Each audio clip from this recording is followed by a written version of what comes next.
Hey, welcome back to the channel. The channel is called Grow With Me.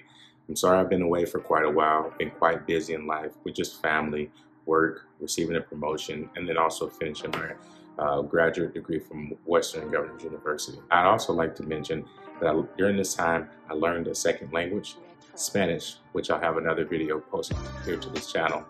I want to kind of expand this channel to not just talk about IT, but also to delve into other topics that I feel can help benefit you or help you grow, hence the name of the channel.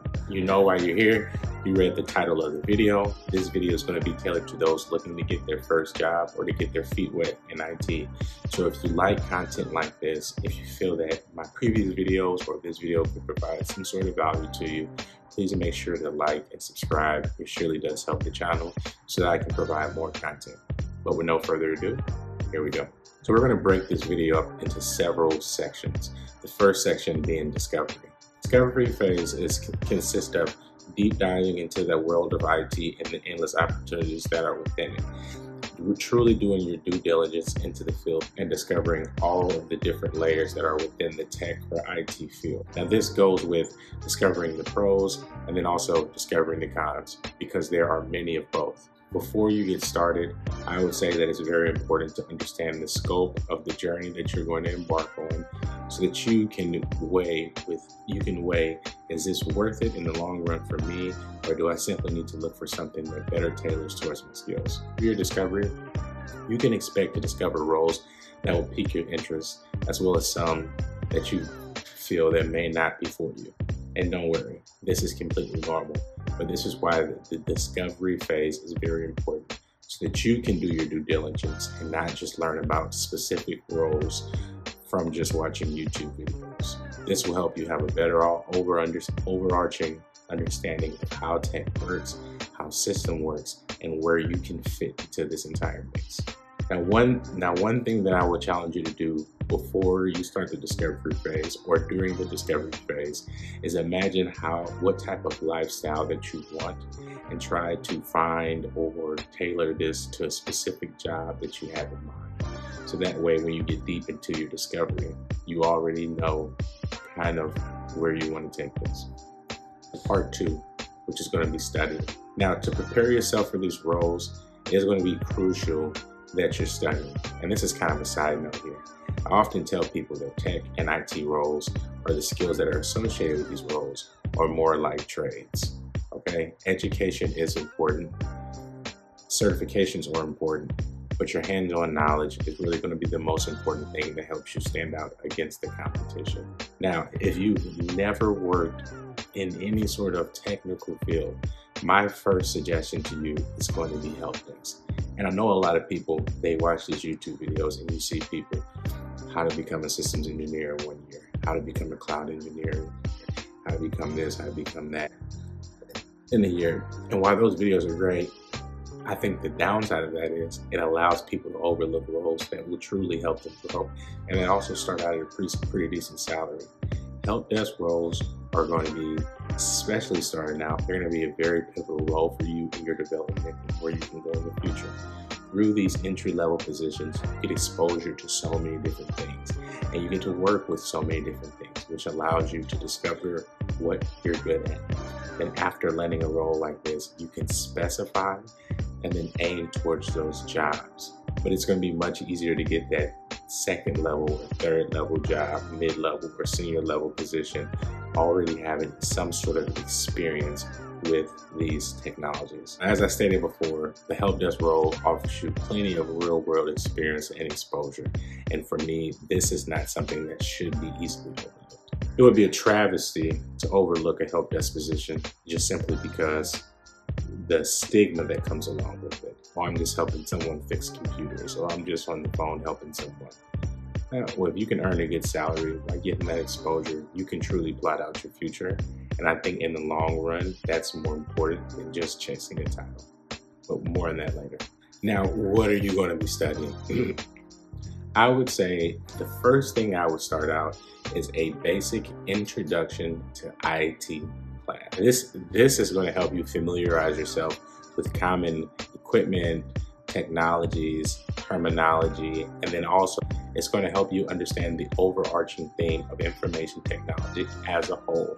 And I often tell people that understanding the basics is what leads to a very strong future. I would recommend you watching the Computer and Information Technology Basics course by Free Code Camp, and I'll have that video linked below.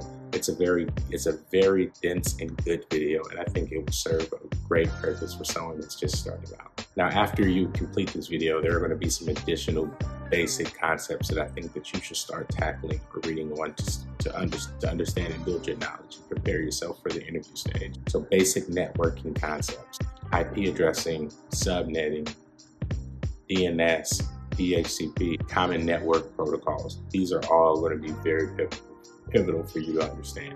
You're also going to want to touch on and study and work with a lot of operating systems, as this is what commonly you're going to be doing in a help desk position. Windows installation, configuring, software basics of Mac and troubleshooting Macs, and the OS basics Linux commands. And I also have a video on how to pass the LPI Linux Essentials course.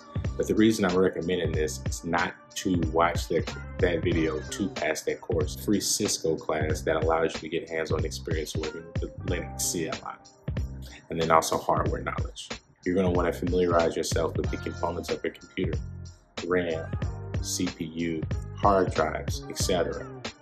And with that, you're going to want to understand assembling and disassembling a PC, understanding the peripheral devices, printers, mouses, keyboards, monitors, etc. And then also troubleshooting techniques.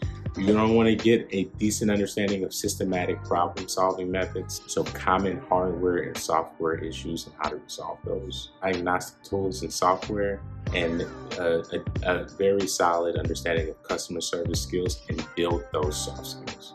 Communication techniques for clear and efficient communicating, ticketing system, productivity software, the Microsoft Office suite, and then some security basics. Password management and best practices, recognizing, preventing phishing attacks, basic knowledge of firewalls and antivirus system, and then also certifications. And then you're going to want to build some sort of time management or multitasking skill set, because this is going to be very pivotal in being able to succeed in this field. So this is part 3. Labbing, applying your skills, and gaining certification. So studying only goes so far. It's my true belief that you can reinforce these skills with building home labs. This takes the theory and makes it practical. And once you do these things once or twice or 3 or 4 or 5 times, 5 is what I would recommend, with your hands, this becomes more of something that you just know, opposed to you trying to reach during an interview. And trust me, the hiring managers will know when you're reaching, opposed to when you actually are speaking from a place of, I've done this. Now, I don't have time to go through every lab environment. There are tons that you can set up, but I'll just go over a few that I think that can be very helpful for you in any other beginning looking to get into the field. You can use ChatGPT to generate related scenarios to computer troubleshooting, and then kind of walk yourself through that process and then start to build that understanding of how you should systematically go about troubleshooting, the logic behind it. Since we all typically in these days either have a desktop or laptop, you can use your own device as a lab and kind of work through the troubleshooting on your own device to familiarize yourself with these systems, as most enterprise environments use Windows already. A Windows Server lab, I think, would be very beneficial, especially if you want to eventually get out of the help desk and grow into a systems administrator role. Software needed is just a trial version of Windows Server, and the skills that you're going to ascertain from this would be installing and configuring Windows Server, setting up Active Directory, managing user accounts and permission, and configuring group policy. You set up a basic networking lab. Your equipment needed would be a router, switch, a wireless access point, and then like just a few Ethernet cables, obviously, to connect the devices. Skills ascertained from this would be configuring a home network, obviously, understanding IP addressing, understanding subnetting, configuring DHCP, configuring DNS, and troubleshooting network issues. Now, you also, at this point, may want to consider certifications, as they can serve a very good purpose when you're on your job. Good entry-level certifications that I would recommend would be as follows: the CompTIA A+, and the Microsoft Certified Fundamentals. Now, I chose these two because I think that they provide great foundation, and they're going to play the most crucial, going to be the certifications that give you the most crucial information for landing your first job. Now we're moving on to the resume and job search. So you studied hard. It's time to put your studying and your labbing to use, and let's find a job. But before we find a job, we need to create a resume that showcases all of your skills. Below, I've included a link to my resume template. Feel free to use. You'll want to construct your resume in a way that's digestible by hiring managers and recruiters. It's important to add the projects and the labs that you've done on your own time to help display your skills to those who will be reviewing. When you finish up on your resume, we're going to go ahead and start our job hunt. Here are a few tips. Take your job search seriously. Apply to a large volume of jobs that you meet the requirements to, that align with your experience to help better reel in options. On LinkedIn and Indeed, you can use filters to help further narrow down your job search to make sure that you're applying to jobs that, again, are tailored to the experience that you have. You'll also want to apply to the most newly posted jobs to have a better chance of your resume getting seen by a hiring manager. Now, back in 2019, I was self-employed and I wholesale properties. And when I applied for jobs, I tried to take the exact same mindset of a salesman. You want to get leads, and then you want to try to close those leads. So when I would wholesale, I would do anywhere from 120 to 200 calls per day. And then out of those 200 calls, I would hopefully have at least 7 or 8 appointments set up to where I could go walk a property. Out of those 7 or 8 appointments, I would try to then close those deals. If you take the same mentality with your job search, you'll be sure to find a job. Treat every job opportunity as a lead that you would like to close so that you can put money in your pocket. And I promise you, you'll do very well. In the interview process, do your best to convey your skills.